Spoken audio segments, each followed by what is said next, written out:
Well, good evening. I'm Dr. David Ferris with MaxWell Clinic, and this is one of a series of group visit presentations presented by MaxWell Clinic clinicians on a variety of topics that we think are important for our patients to know about, and we hope that you will find valuable to maximizing your overall health and well-being. This evening, I want to talk about a topic that's really important to me and that I developed a special interest in about 10 years ago, and that is heart rate variability and what it tells us about stress and recovery. So I'm going to take us through a presentation to talk about this topic. And then that probably will take about 25 to 30 minutes max. And then we'll have time to respond to any questions that you might have. And you can submit your questions through the Q&A function. Simply enter your question. And then when I complete the presentation, I'll go to those questions and answer as many as we have time to answer. So with that introduction, let's jump in.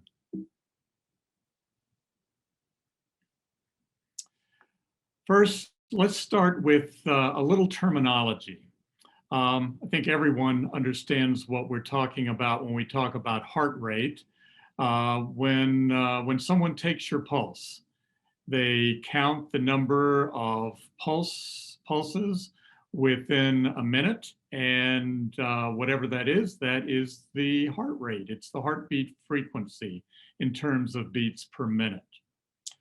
Heartbeat intervals are the time between consecutive heartbeats.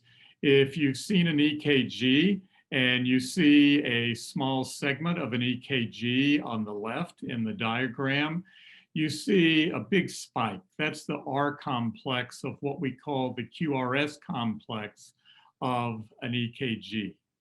And if we measure the distance between successive spikes, we can measure that in milliseconds, and that's called the heartbeat R to R interval.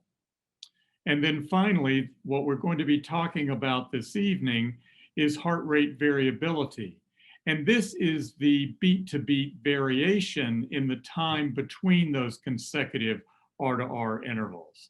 So let's look at that concept in a little bit more detail.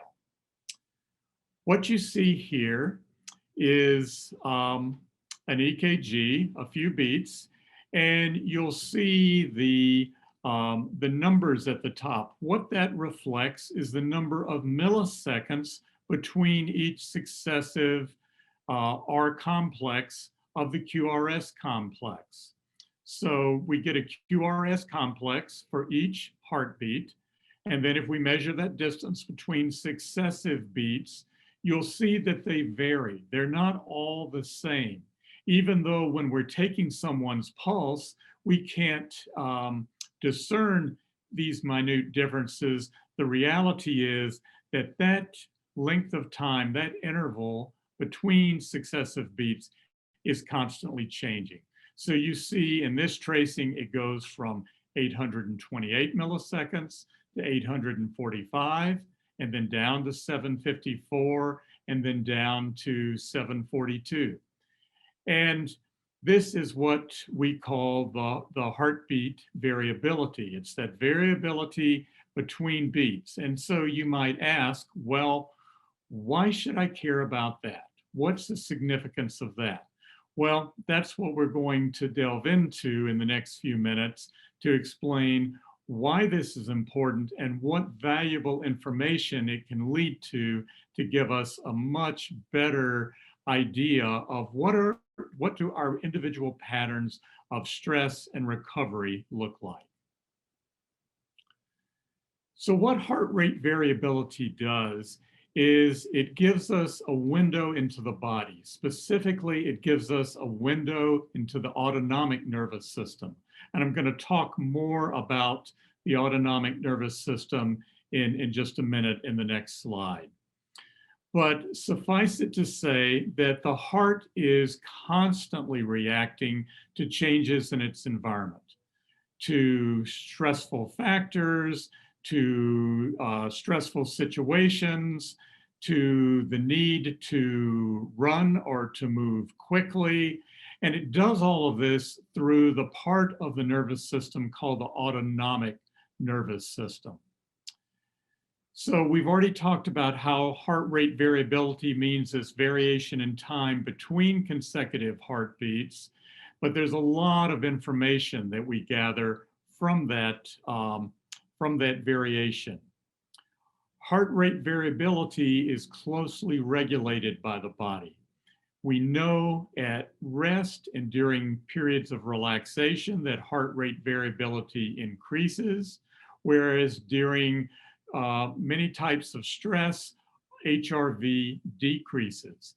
And it's kind of, it would seem logical to think, well, the less variation you have, the better. But actually, we know from a large body of science that the greater the heart rate variability, the healthier the individual is. So it's actually to be desired.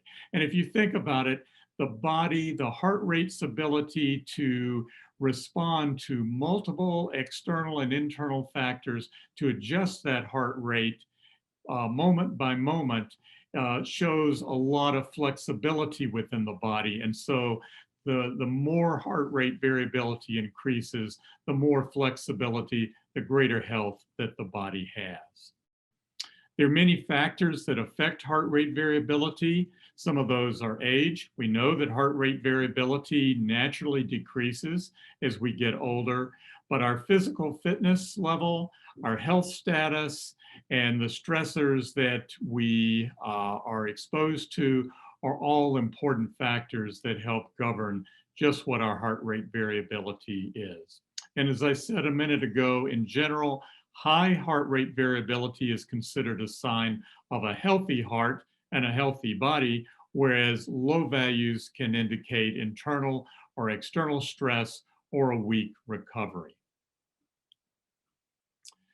So I've mentioned the autonomic nervous system. If we look at the nervous system as a whole, we have what we call the central nervous system, which is comprised of the brain and the spinal cord.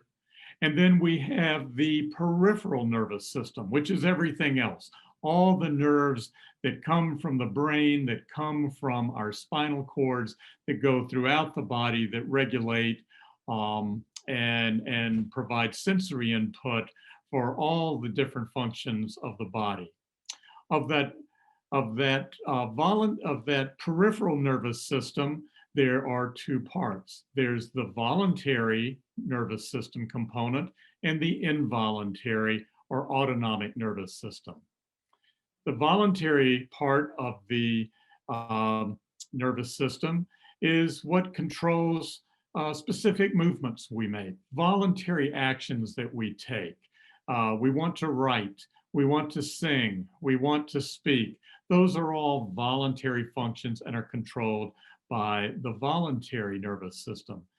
But a huge part of our nervous systems is the involuntary or autonomic nervous system. You can think autonomic as somewhat, it's automatic.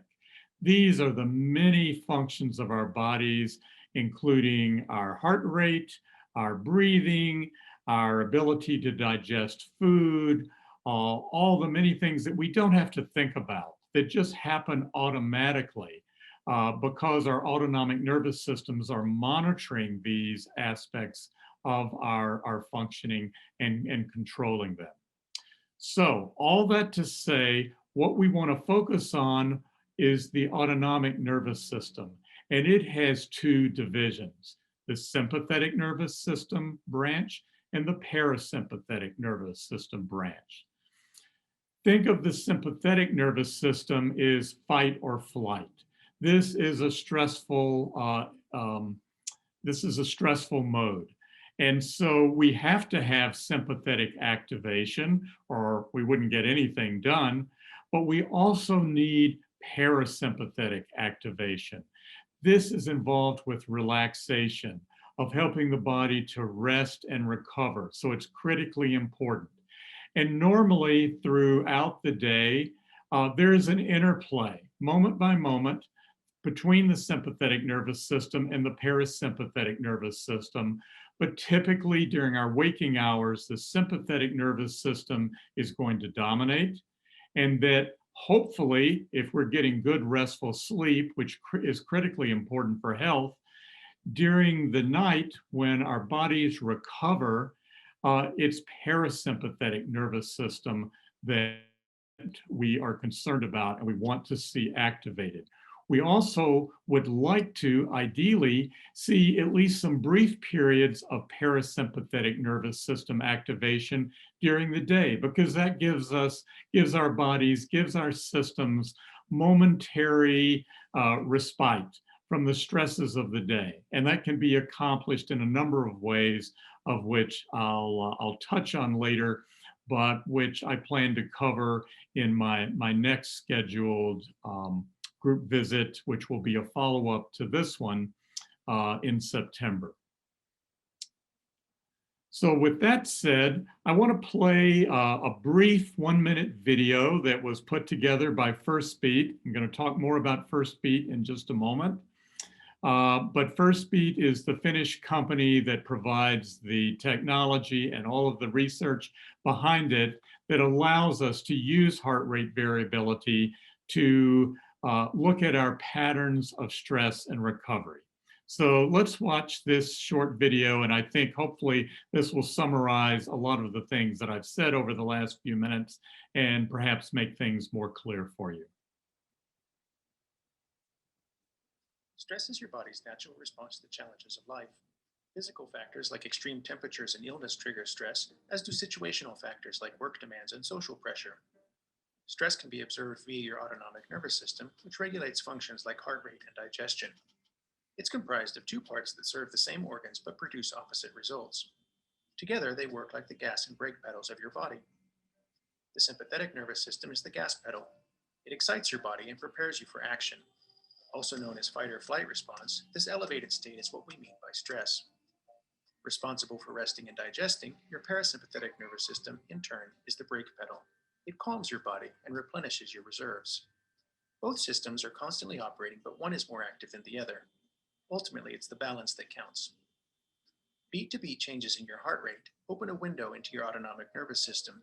This allows Firstbeat to identify states of stress and recovery as they occur.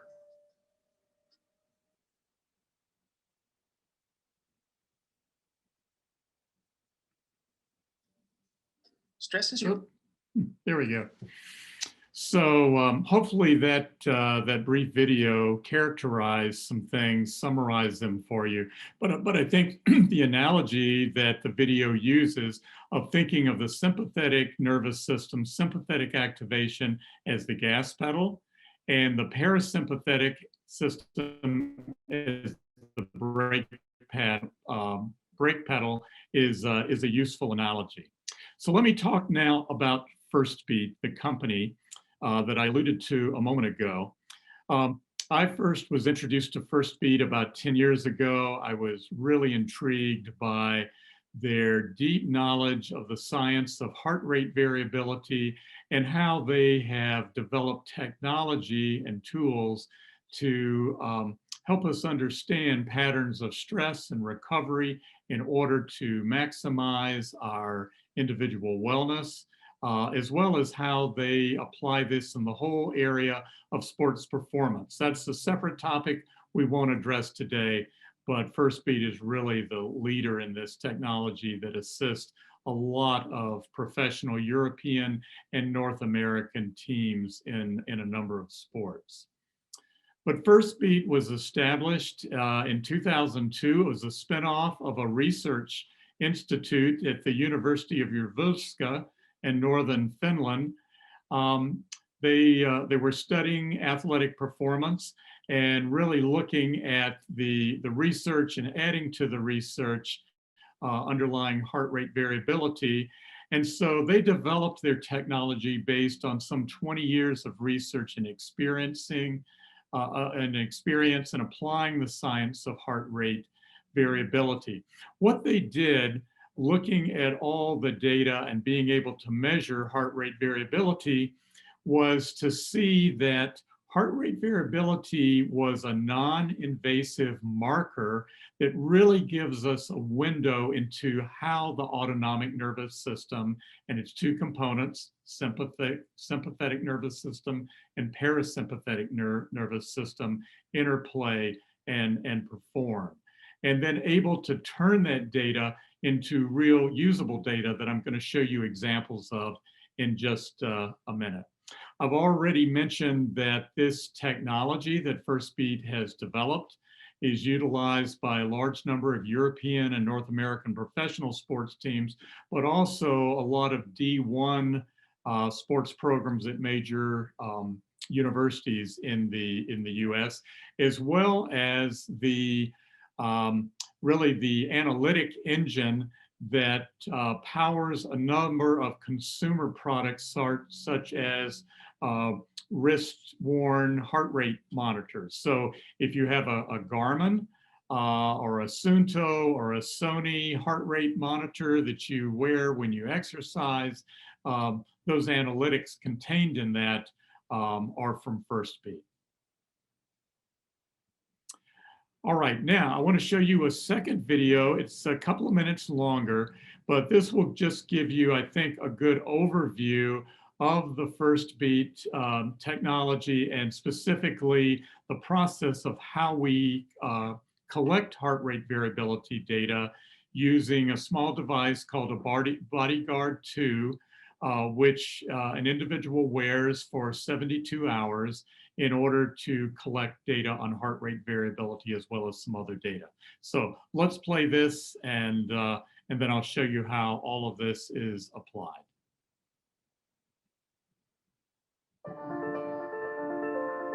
Firstbeat helps you recognize the factors that affect your well-being during work, leisure, and sleep.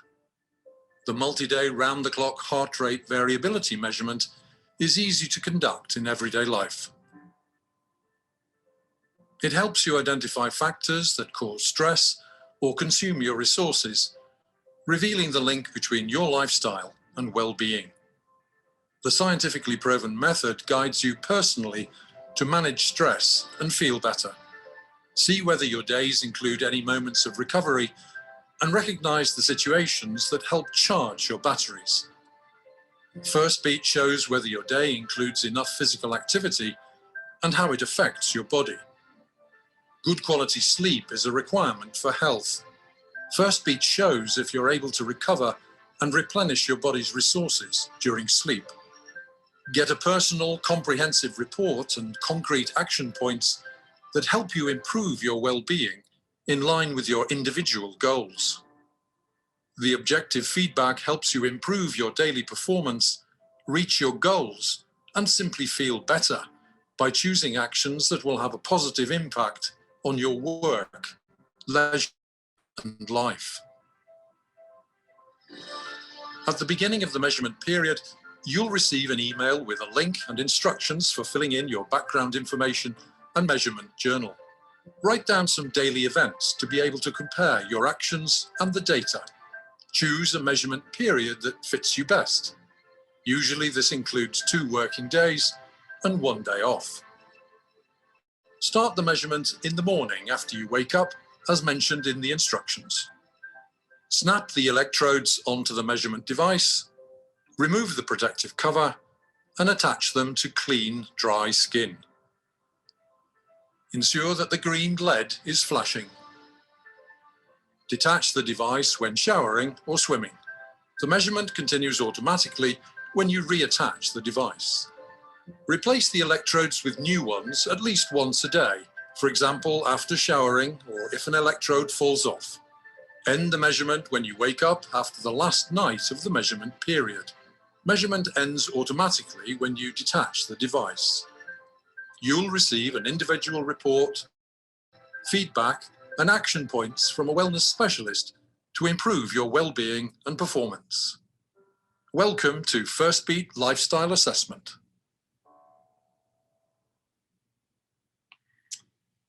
So I hope that gave you a good sense of the size of the monitoring device and how it's used to collect the data. We at MaxWell Clinic introduced this technology 2 years ago. We've done quite a number of these assessments, and I anticipate we will be doing more in the future because we find the information so helpful, so enlightening for patients that have done it.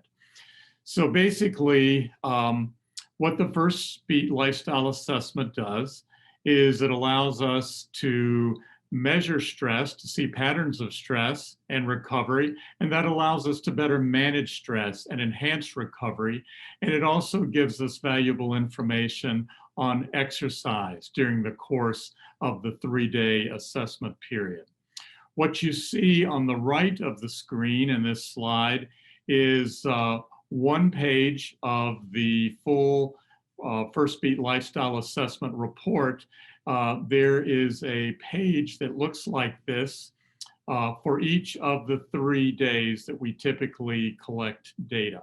So what I want to do next is talk about the components and the information that we gain from that report. So what you see here is a Firstbeat stress and recovery graph for a roughly 24-hour period of time. And this is coded, color-coded. Red are periods of stress. Green are periods of recovery. That is when we have parasympathetic activation. And blue, if it's light blue, it indicates light physical activity. You can see a couple of very brief times of light physical activity in the late morning, early afternoon. In this example, you see around 7 o'clock in the evening, some dark blue. Looks like probably for 45 minutes or so, that was moderate to vigorous physical activity. That's what that indicates. And you can see above it, it indicates that the training effect, the vigor of the activity, the heart rate increase was sufficient to improve the fitness of that individual. Firstbeat utilizes a scale of 1 to 5, with 5 meaning really overreaching, and 3.8 is a range where you're definitely getting a training effect. So it provides us with additional information there as well. One thing to note that's really important is you'll see the little moon over towards the right of this graph, starting at about 23:30 or 11:30 p.m. And you're asked each day that you're doing the Firstbeat assessment to indicate when you went to sleep and when you woke up. And what you see here is, in this particular example, this individual, they went to sleep around probably about 11:30 p.m. But whereas what you would like to see is solid green very quickly throughout the night with no red, that would be an optimal pattern because it means you're in parasympathetic activation and you're getting good recovery. Frequently what we see though, particularly in individuals who are under a lot of stress or for other reasons, is that they don't immediately go into that parasympathetic activation. They may be asleep, but they're not getting the recovery they need because they're still in a state of sympathetic activation. So that's what you see when you see in those early hours up until about 1:30, 1:45, you're seeing mostly red there. And then you start getting a lot more green, you start getting a lot more parasympathetic activation. And so that's the sign that you're getting the recovery that you need. But I think you can see as you look at this graph for each of the 3 days of the monitoring period, it gives a lot of insight into what are your patterns of recovery and stress. Ideally, what we would like to see during the work day And you see that indicated by the little briefcase, and it says 8 hours and 30 minutes. This you indicate on the online digital calendar that you're prompted to fill out every day, and you can put in as much detail as you like.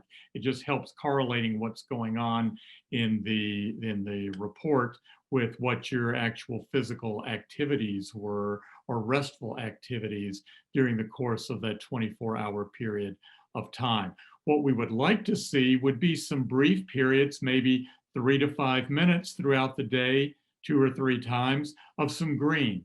And perhaps that might be a time when someone was saying, you know, I just need to calm down. It's been a crazy day, and some time to close one's eyes, perhaps practice some deep breathing, which is a great tool for activating parasympathetic nervous system activation and throwing you into the green from the red.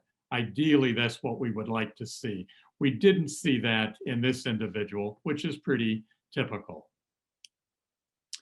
The other things, the information that we see in each day's report, are some metrics that Firstbeat calculates. So the first box you see here on the left is stress and recovery. We're interested in this stress and recovery balance.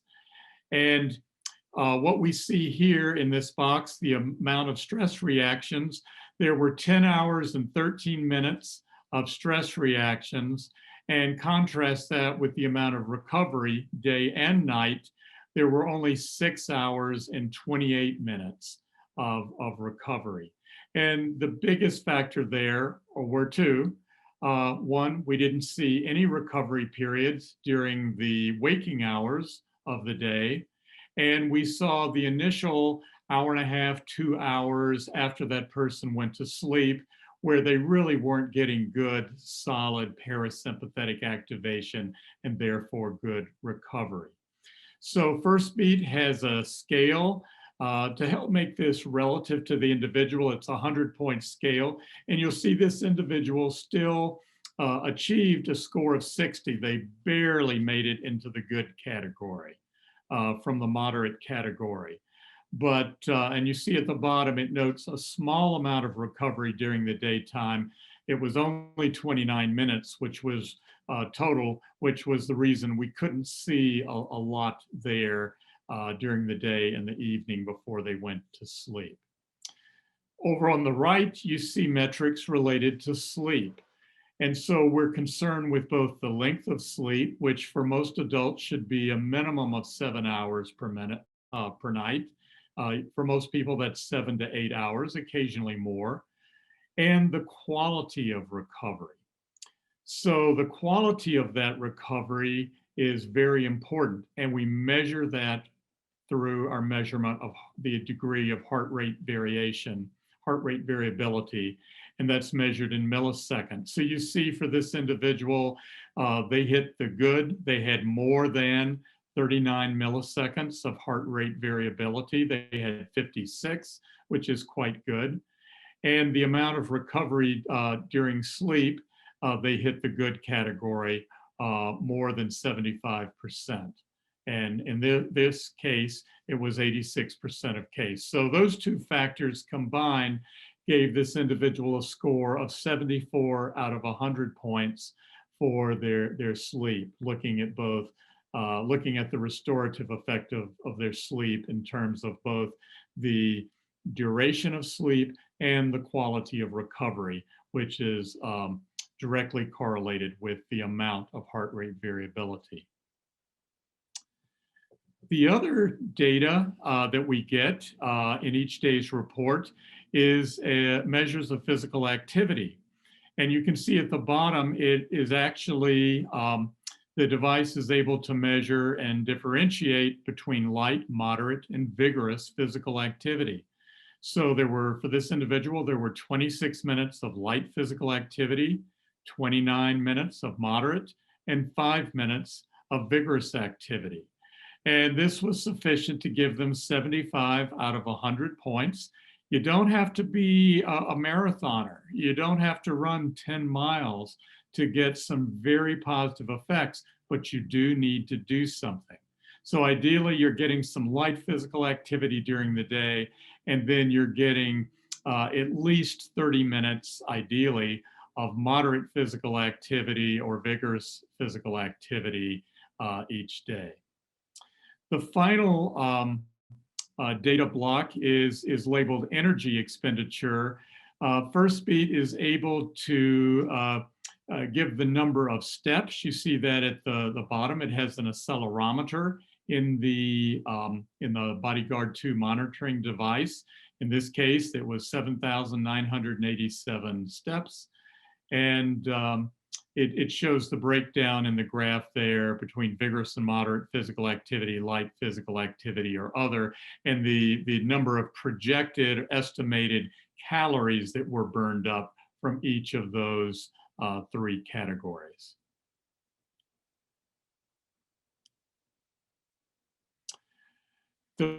One of the nice aspects of the Firstbeat Lifestyle Assessment Score is it also gives a summary report for the 3 days, looking at the 3 days in total.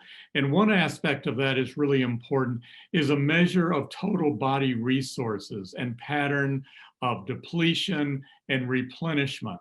So you see this graph is divided into thirds. Each of those thirds represents 1 day of the 3-day assessment period. And you see underneath what we've just looked at, that graph showing red, blue, and green, and the pattern for that over that 24-hour period of time. And you see that replicated for each of the individual days. You see that each of the blocks above that for Thursday, the 23rd of this particular month, Friday the 24th, and Saturday the 25th. And by the way, we usually do recommend that out of that 3 days, you schedule it for 2 work days and then 1 day when you're off work, which for most people is a weekend day. And you see where that individual started in terms of total body resources. And as you would expect, in a busy day, you're active, there are various stressors, you're going to draw down those body resources. And so that's what is represented here by this declining line.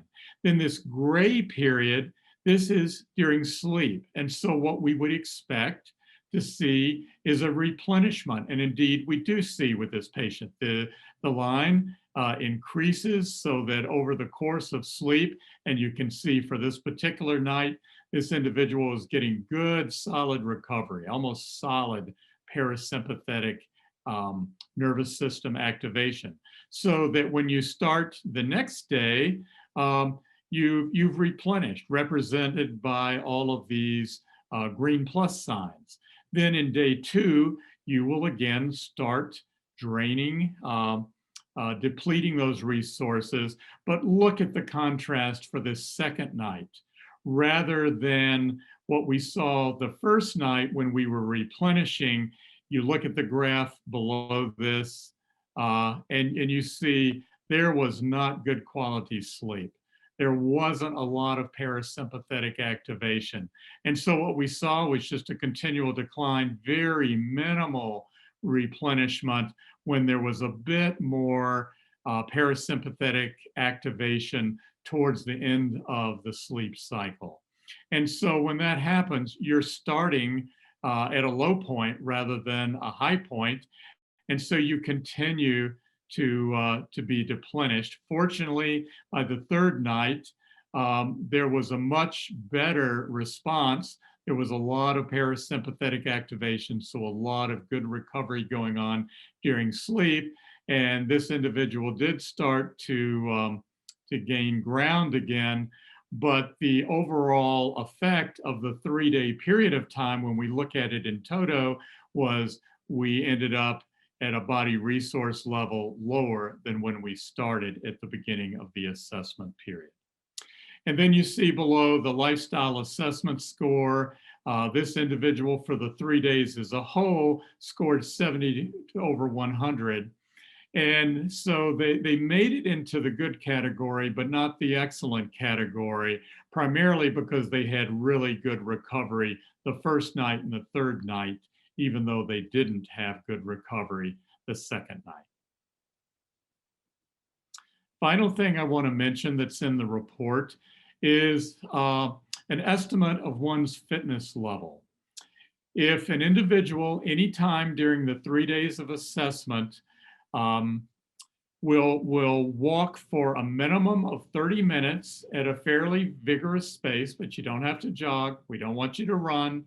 We just want you to keep moving and over fairly level terrain. So we don't want you going up lots of hills.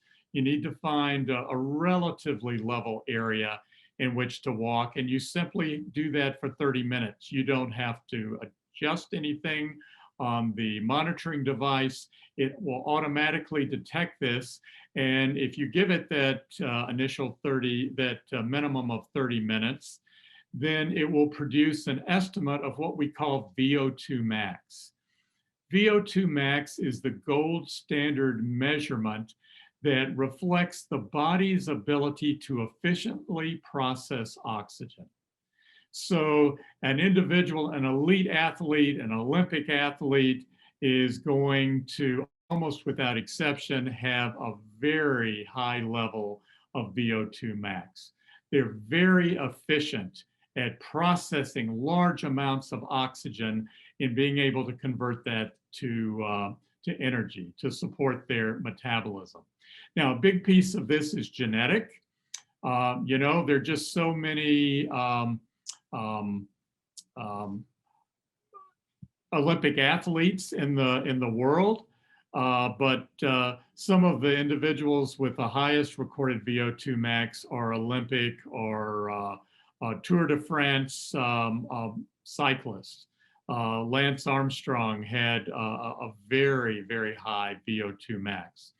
But in order to measure VO2 max directly, that gives us that estimate of overall fitness level, it's expensive, and you really have to go to some effort. I know the Maryland Farms YMCA in Brentwood used to do these. I don't know if any part of the YMCA system is providing this service now, but years ago, for a cost of about $100, they would put you on a treadmill, they would exercise you maximally all the time while you're wearing this, it looks like a gas mask, and in a sense it is. It's measuring the amount of exhaled carbon dioxide you produce. And those are the measurements you have to have in order to measure VO2 max directly. The beauty of this and of Firstbeat is through their extensive research, they found they can get within, get a very close estimate to what one's VO2 max is, corresponding to their fitness level, by simply having you walk at a vigorous pace for at least 30 minutes during the course of the monitoring period. So you see in this case, this was a 39-year-old individual. I don't know whether it was a male or a female. It gives you their height and weight and their body mass index. They were 26. You know, ideal body mass index is 18.5 to 25. So they're not excessively overweight. They're just barely into the overweight category. And they had a resting heart rate of 44, but a maximum heart rate of 183. But they did not have, they self-indicate what their level of activity is, and it was very poor to begin with. So when they did this, not surprising, they had a fitness level which was in the poor category. It corresponded to a VO2 max of 38. And so what this shows us is an individual's VO2 max, and it's according to your age and gender. It takes that into account to determine your level of fitness. And in this case, for a 39-year-old, that VO2, that estimated VO2 max of 38 put them into the poor category. But this is useful information. It's useful for the patient. It's useful for us as clinicians because we have an objective measure of where you're starting, and then hopefully can encourage you to engage, if you're not already involved, in regular physical activity, both ideally cardio and some resistance training to improve your fitness level. And then when we measure this subsequently, maybe 6 months or a year later, hopefully we see a big improvement. All right, that is everything I had hoped to cover in this introduction to heart rate variability. I hope it's fairly clear to you now of the value that we can get by measuring this information, and how it just gives us a real window into our autonomic nervous systems and consequently our patterns of stress and recovery. What I will talk about in my next webinar will build on this webinar, and we'll talk about some techniques that we can use to increase heart rate variability, to increase our overall health and wellness, how we can increase that amount of recovery that we're experiencing each day. So at this point, I'm going to end our slideshow and close that. Oops. And stop the share. And I'll go to the questions and answers. At this point, we don't have any open questions. I hope that means that everything was perfectly clear. I'm sure that's not the case, but I hope enough of this was clear so that you get the idea of what heart rate variability is and how it can be used in a very practical way, just to give you a lot more insight, and your provider more insight into your periods of recovery and stress. We live in a stressful world with lots of stress, particularly coming out of COVID, but still a lot of stress from that. And so having good techniques in order to manage that stress, reduce the stress, increase our amount of heart rate variability. Again, as I said, there's a huge body of research literature underlying heart rate variability. And we know without question that as we increase our heart rate variability, we have lower morbidity, lower mortality, and a much better quality of life. So if there are no questions, we'll end for today. Thank you for joining us. I hope this was helpful, and I look forward to seeing you next time. Have a good evening.